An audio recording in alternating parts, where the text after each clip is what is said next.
Hey, welcome to After She Left. Stay till the end and don't forget to subscribe. I'll never forget the moment I opened the door and realized something was off. My name is Daniel. I'm 34 years old, living in Denver, Colorado. I had spent the last 3 days at a work conference in Chicago and managed to catch an early flight home. My plan was simple: walk in, surprise Eliza, and watch her face light up with that soft, genuine smile that had hooked me from the start. Instead, I stepped into a scene that felt like someone else's apartment. The place was spotless, like those model homes they show on real estate websites. Every pillow fluffed just right, every dish put away. Eliza kept a tidy home, sure, but not like this. It looked almost staged, like it had been cleaned for a photo shoot. "Hey, I'm home!" I called out, my voice bouncing off the shiny surfaces. No answer at first. I set my suitcase down and took a slow breath. There was a smell in the air, sharp and unfamiliar, some kind of men's cologne. Not the earthy scent I wore, but something spicy and expensive. My gut tightened. "Eliza?" I tried again, louder this time. A second later, she appeared in the doorway to our bedroom, her hair pulled back in a messy bun. She was wearing one of my old college sweatshirts, the sleeves pushed up like she'd been busy around the house. She smiled, warm and casual, but her eyes, something flickered there, gone as quick as it came. "Oh, Danny, you're back early," she said, coming toward me with open arms. "I caught an earlier flight," I said, hugging her back, though my mind was already racing. "Wanted to surprise you." She pulled back and laughed lightly. "Well, you definitely did. I wasn't expecting you until tomorrow." I nodded, glancing around again. The living room looked like it had been scrubbed within an inch of its life, even the faint lines in the carpet where the vacuum had been. My eyes caught on the laundry basket in the hall. On top, a pair of men's athletic socks I didn't recognize, bright blue and obviously not mine. I cleared my throat. "Hey, whose socks are those?" Eliza glanced over her shoulder, and I saw a flash of something in her eyes before she smoothed it out with another smile. "Oh, those? They're Ryan's. He stopped by earlier to borrow some books and must have left them behind." "Ryan's?" I repeated, trying to keep my voice light. Her brother hadn't visited in months. She gave a little shrug, like it was the most normal thing in the world. "Yeah, you know how forgetful he is." I nodded slowly, feeling the weight of her words settle in my chest. "Ryan? Sure. But that smell, no way that was Ryan's cologne." My gut twisted, but I didn't push it. I didn't want to believe what my head was starting to suggest. Eliza stepped forward and put a hand on my arm. "Danny, you look so tired. Come sit down. I'll make you some tea, okay?" I let her lead me to the couch, but I couldn't shake the feeling that I was sitting in a stranger's living room. She moved around the kitchen like everything was normal, humming softly under her breath, like she hadn't just told the easiest lie I'd ever heard. As she poured the water into the kettle, I watched her carefully. Every move she made was calm, practiced, too calm, too perfect. I realized in that moment that I was the only one surprised by my early arrival. My heart thumped in my chest. I wanted to believe her. I wanted to so bad, but the socks, the scent, the pristine living room, they were seeds of doubt taking root deep inside me. And as Eliza turned around with that perfect smile and handed me my tea, I forced myself to smile back, even though I could feel the ground shifting under my feet. The next morning, I woke up to Eliza humming in the kitchen like nothing had happened. She handed me a mug of coffee and kissed me on the forehead, and for a minute, I almost let myself believe the socks were nothing. "Her brothers," she said. "Just a simple mix-up." I wanted to believe it. I really did. But over the next week, I started noticing little things that didn't add up. Eliza was always on her phone, but now she'd tilt the screen away from me when I walked by. She'd smile and say she was just checking Instagram, but her voice sounded forced, too bright. At dinner, I'd ask about her day, and she'd answer in quick, tidy sentences, then change the subject. She used to tell me every little detail: what she ate for lunch, who she talked to at work, how the dog down the street made her laugh. Now it was all headlines, no stories, like she was reciting a script. One evening, I watched her laugh at something on her phone, a sound that used to be the best part of my day. But when I asked what was so funny, she locked the screen and said, "Oh, just some dumb meme," and turned the conversation back to my work trip. I tried to brush it off. I told myself it was normal. Everyone keeps some things to themselves. But the doubt was there now, growing every day. A week later, she asked me to run an errand for her, drop off a package at her coworker's place. I took her car, figuring it would be faster. As I drove, I noticed the glove box was cracked open. I reached over and pulled it the rest of the way. Inside was a transit pass from a city 2 hours away. Portland. We hadn't been to Portland in months. I picked it up, turning it over in my hand, my mind racing. When I got home, I held it up. "Hey, what's this?" Eliza barely blinked. "Oh, that? It's not mine. I gave a coworker a ride to the train station last week. Must be his." "A coworker?" I asked, too calmly. My gut told me I already knew the answer. "Yeah," she said, shrugging like it was no big deal. "You know how it is. He doesn't have a car, so I helped him out." I wanted to call bullshit. I wanted to demand she tell me the truth. But when I looked at her, she was already moving on, stirring pasta sauce and asking about my day like nothing had happened. So I didn't push. I didn't say another word. I told myself I needed to be sure. I watched her closely after that, every smile, every phone call, every time she touched her hair when she thought I wasn't looking. I saw it in the way she avoided meeting my eyes when she said "I love you" at night. I felt it in the way her hand would twitch when my phone buzzed at dinner, like she was worried it would be someone calling to blow up the lie she'd carefully built. She thought I didn't notice. She thought she could keep the story straight and I'd just keep playing along. But every time I looked at that transit pass still tucked in my desk drawer, I knew better. I could feel her rewriting the script of our lives, and I was the only one who didn't have the lines. She was building a story without me, and I realized that while I was trying to protect our marriage, she was already living in a world where I didn't exist. A couple of weeks later, I decided to put my doubts to rest. I started checking the little things, the places where Eliza left fingerprints on our life that didn't quite match the story she was telling me. One night, she fell asleep on the couch, the TV still playing some cooking show we'd seen 100 times. I crept into the bedroom, quiet as I could, and pulled her suitcase down from the closet, the one she always used for business trips. Inside, I found a folded restaurant receipt. My chest tightened when I saw the name, Portland Oyster House, a place she had told me she'd never been. The date was last week. A dinner for two, a bottle of wine, dessert. My hands started to shake. For a moment, I just stood there, the receipt fluttering in my hand like a piece of paper could slap me across the face. My brain went blank. My heart didn't want to believe it, but the cold truth was right there in front of me. I put everything back exactly how I found it, closed the closet door, and stood in the dark for a long time. Part of me wanted to storm into the living room, wave the receipt in her face, and demand the truth. But I didn't. I couldn't. Because some small, scared part of me wasn't ready to hear it. The next morning, Eliza acted like nothing was wrong. She made breakfast, humming under her breath like always, flipping pancakes and asking if I wanted strawberries on mine.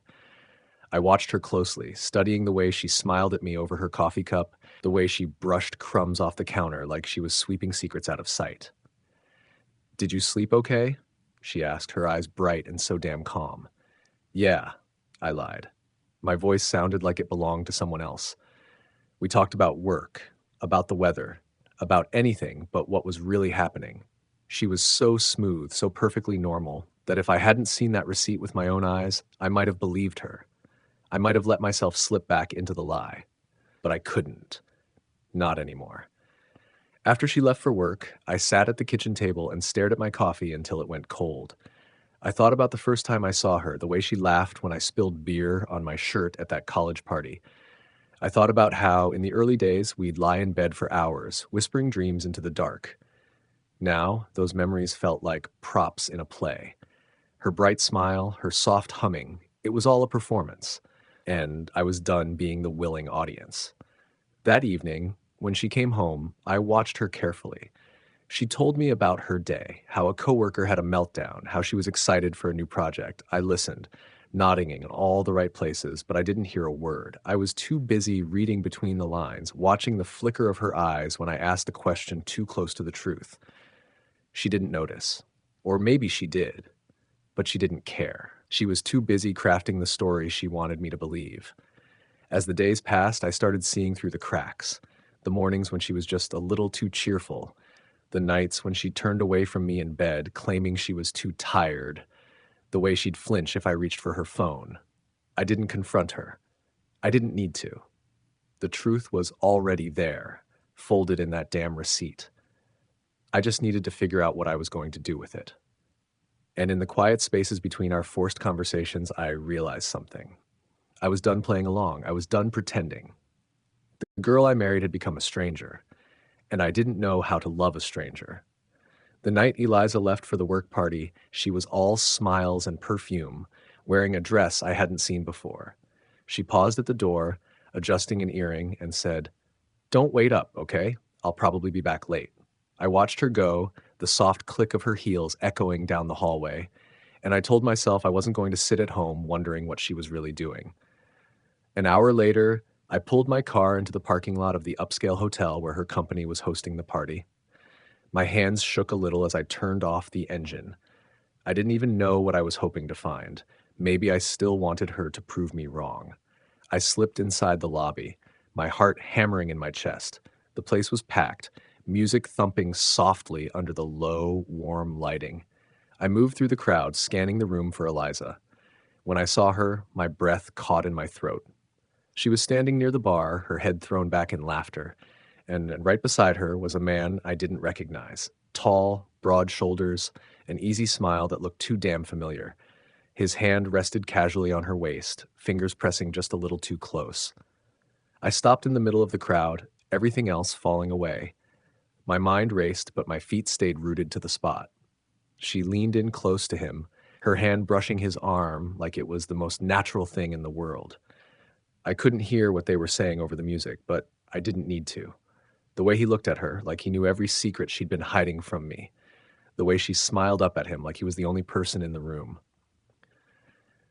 A toast started, and the man lifted his glass high. I caught the words, "To new love," and my stomach turned. My face burned as the crowd around them cheered, clinking glasses with that easy, thoughtless joy. For a second, I thought about going up to her, demanding an explanation, forcing her to look me in the eye. But what would that do? She wasn't hiding anymore. She wasn't even trying. Instead, I stepped back out of the pool of light and watched her from the shadows. My wife, laughing with another man like I didn't even exist, like I was already a memory she'd packed away in some corner of her mind. I turned and walked out, my legs numb, my breath shallow. Outside, the cold air hit me like a slap, and I realized I was shaking, not from the cold, but from the truth. I'd spent weeks wondering if I was imagining it, if I was just being paranoid. But seeing her there, so open, so sure, it was the final nail in the coffin. There was no fixing this, no going back. I got in my car and sat there for a long time, staring at my hands on the steering wheel. The warmth of the hotel still clung to my skin, but inside, I felt like ice. I knew what I needed to do. There was no more room for doubt, no more pretending. I was done playing my part in her story. I was ready to write my own ending. I woke up the next morning in a seedy motel on the edge of town. The bed was lumpy and the blanket smelled like stale cigarettes, but I didn't care. It was the first time in months that I felt like I could breathe. I lay there staring at the cracked ceiling, listening to the muffled sounds of traffic outside. My thoughts kept drifting back to the party, to Eliza's laughter echoing in that crowded room. But now there was no more guessing, no more hoping. The truth was out, and I felt strangely calm. I met my brother Alex for breakfast at a diner down the street. He slid into the booth across from me, his eyes wide when he saw the circles under mine.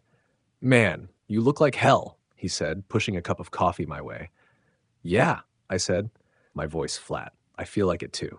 He took a long sip of his coffee and leaned in. "So what's the plan? You gonna talk to her?" I shook my head. "No, I'm done talking. I'm done giving her the chance to explain away things I already know." Alex didn't say anything at first. He just nodded like he understood. He always had my back, even when he didn't know what to say. After breakfast, I went straight to the lawyer's office. It was a small place, wood paneling, dusty blinds, and the faint smell of old paper. The lawyer, a woman named Carol, looked at me with soft, knowing eyes when I told her what I needed. "I want to file for divorce," I said quietly, the words tasting bitter on my tongue. "No drama, no scene, just clean and fast." Carol nodded. "I can do that. Are you sure, Daniel?" I let out a shaky breath. Yeah, I've never been more sure of anything. She started talking me through the paperwork, outlining what would happen next, what I'd need to sign. Every page I initialed felt like taking back a piece of myself I'd lost somewhere along the way. With each signature, my chest felt lighter, like I was finally cutting loose the weight that had been dragging me down. When it was done, I left the office with a small folder under my arm. My secret, my first real move in months. I didn't tell Eliza what I'd done. I didn't owe her that. For once, I wasn't going to play the part of the good husband, the understanding partner. This was my choice, my line in the sand. Back at the motel, I sat on the edge of the bed and let the quiet sink in. The room was still a dump, but it felt like freedom. I had nothing left to lose, and that was a strange kind of power. I thought about the man she'd been laughing with, the way she'd leaned into him like I didn't exist. I thought about the cologne in our home, the socks in the laundry, the receipt in her suitcase. They were all pieces of a story I didn't want to be part of anymore. I was done. Done waiting for her to come clean, done hoping she'd choose me over the lie she'd built. I wasn't the man she wanted anymore, and she wasn't the woman I'd fallen in love with. In the stillness of that cheap motel room, I felt something I hadn't felt in a long time. I felt free. It wasn't the kind of freedom that comes with fireworks and bold declarations. It was quiet, almost invisible. But it was there. For the first time, I was making a decision just for me. No more compromises, no more half-truths, just me, starting over. And I was ready. I stayed at that motel for 2 more nights, letting the dust settle in my mind. When I finally walked through the door of our apartment again, it felt like stepping onto a stage in a play I didn't believe in anymore. Eliza was in the kitchen, stirring a pot of soup like she didn't have a care in the world. She was humming that same bright melody she always fell back on when things were too quiet. When she turned and saw me standing there, she smiled like I'd just come home from work, not from the wreckage of our marriage. "Hey, stranger," she said lightly. "I missed you." I didn't say anything at first. I just set the folder down on the table. The divorce papers, signed and ready. My hands were steady, but my heart was a fist in my chest. "What's that?" she asked, frowning as she wiped her hands on a towel. I met her eyes, feeling that last thread of doubt snap clean. "It's over, Eliza." She blinked, confusion flickering in her eyes. "Over? What are you talking about?" I didn't flinch. "I'm filing for divorce." For a second, she didn't move. Then her face fell like someone had pulled a rug out from under her. "Danny, what the hell? What's going on?" I pulled out a chair and sat down. "You know exactly what's going on. I'm done playing along." Eliza's mouth opened, closed, then opened again. "Danny, don't do this. Let's talk about it, okay? You're making a mistake." "No," I said, my voice steady. "I'm fixing one." She took a step closer to I, reaching out like she was going to smooth this over with a gentle touch. "Danny, please. This doesn't have to be dramatic. Let's figure it out together." I leaned back in the chair, crossing my arms. "I'm not interested in your explanations anymore. I've heard enough." Her hand fell to her side. For a second, she just stood there, stunned. Then the panic started to show in her eyes, cracking the calm mask she wore so easily. "Danny, this is crazy," she said, her voice rising. "You can't just walk away from everything we've built." "I can," I said quietly, "and I am." She pressed her lips together, and for a moment, I saw the real Eliza, the one who didn't know how to charm her way out of this. She started to pace, her fingers digging into her arms. "You're really going to do this after everything?" she demanded, her voice shaking. "Yeah," I said simply. "After everything." She stopped pacing and looked at me, her eyes glistening. "You're not even going to fight for us?" I shook my head. "No more fighting, no more pretending. I'm done." Eliza's shoulders slumped. She looked around the room like she didn't recognize it anymore, like she was seeing it for the first time without her story to hide behind. "You can't just decide this without me," she said finally, her voice breaking. "This isn't how it's supposed to end." But it was, and she knew it. I stood up, picking up the folder and placing it back down in front of her. "You don't get to write the script anymore, Eliza. Not this time." She didn't say anything. She just stared at the papers, her lips trembling. The woman who always had an answer, always had a smile. She was silent. I walked down the hall and into the bedroom, closing the door behind me. I sat on the edge of the bed, listening to the soft clink of her stirring spoon hitting the edge of the pot. She didn't try to follow me, didn't knock on the door. For once, there was nothing left to say. I lay back, staring at the ceiling, and felt the finality of it settle in my chest. It wasn't relief exactly, but it was close. The quiet was heavy, but it was honest. And I realized I'd rather live in that heavy quiet than in the pretty lies Eliza had woven around us. She was still out there, probably pacing the kitchen, trying to find a way to spin this back into her favor. But for the first time, I didn't care. This was my ending, my choice, and I wasn't going to let her rewrite it. The days that followed were a slow, quiet unraveling. Eliza and I moved around the apartment like polite strangers, two people sharing the same space, but no longer sharing anything else. Every morning she'd make coffee like always, humming under her breath, acting like nothing had changed. She'd hand me a mug, smile, and say, "Have a good day," as if she hadn't seen the divorce papers on the table. I stopped answering her questions, stopped giving her anything to latch onto. When she tried to talk, I just nodded or offered one-word replies.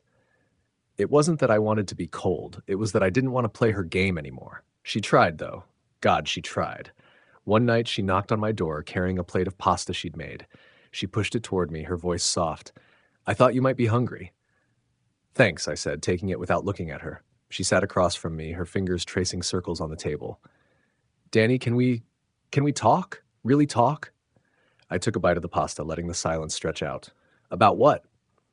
"About us," she said, her voice cracking a little. "I don't want to lose everything we have." I set my fork down and looked at her. "We already did." For a second, I thought she might cry, but she didn't. She just looked at me, her eyes searching for something that wasn't there anymore.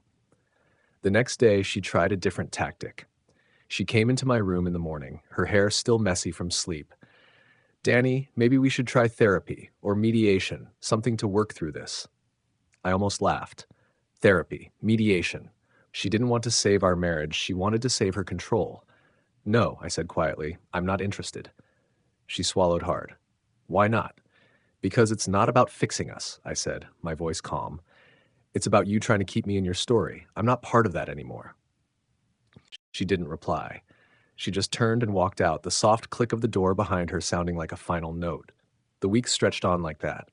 She'd try to be sweet, then she'd try to be angry. One night, she slammed the door so hard the picture frames rattled. The next morning, she made me breakfast and left it by my door without a word. I saw through every act. Every smile was a performance. Every argument was a last-ditch effort to keep her script alive. Eventually, she stopped trying altogether. She started sleeping in the guest room more and more, and we fell into a routine of silence. We'd pass each other in the hallway, offer a polite nod, and keep going. One evening, I printed out the settlement agreement from the lawyer. I slid it across the table to her while she was reading some magazine she didn't care about. "This is it," I said softly. "It's fair. It's fair. Take it."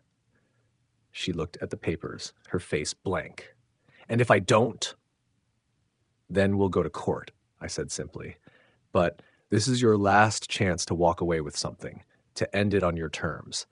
She stared at the pages for a long time, her eyes flicking up to mine once, then dropping back down. I could almost see her calculating, deciding how much she could salvage from this mess. She didn't sign it that night, but I knew she would. She had no choice. After that, I went for a walk. The air was cool and smelled like rain, and for the first time in weeks, I felt like I could really breathe. No more guessing, no more pretending. When I got back, the apartment was quiet. Eliza was in the kitchen, the settlement agreement in her hands. She didn't say anything when I walked in. She just looked at me, her face pale. I nodded once, and she nodded back. In that moment, I knew we were done. Really done. She could keep her performances. She could keep her half-truths and pretty lies. But I was done being the man who fell for them. We were strangers now, and somehow that was the most honest thing we'd ever been.